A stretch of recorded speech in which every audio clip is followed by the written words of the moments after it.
Yeah, I found out I had kidney failure in 2014, and yeah, they did think I would need dialysis or a transplant within 6 months. So over the 4 years, that my function was 22, and it slowly declined down to 10%, where I needed to have dialysis or a transplant.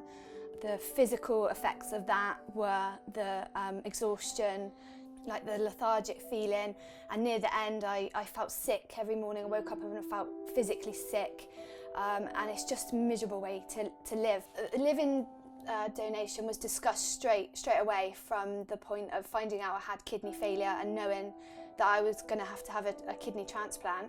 I just knew my mum would just stand in and do it. There was no question about it. But at the same time, you don't want to put your family members through that. It's quite a sort of bittersweet.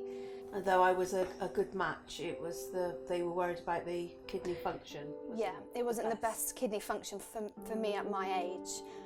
So from that point, they decided to put me on the deceased donor list in hope that maybe, as I had the time to wait, because I wasn't actually in complete failure. It had been a long 4 years, and I think when it got to it, we were like, let's just do this now. You had your thing, didn't you? And mine, obviously, as a mum, on what you would do for your child. They just booked us in, and within 2 weeks we were on our way. And we planned it all out, didn't we? And just got on with it. Yep. We had the operation on the Tuesday, and I came out of the hospital on the Friday, and then it was about 5 weeks before I actually got back to work, so it wasn't as bad as what I thought it would be.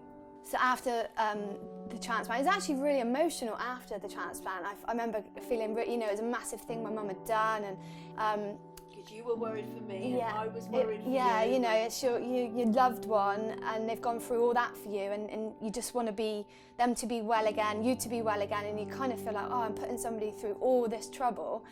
But that did only last, a short while. Once we got back on our feet, then the effects of having the transplant are just incredible.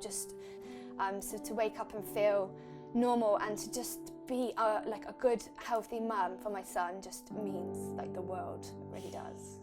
If you're prepared for you or one of your family members to accept, then I think it's only right that you should be on the register as well.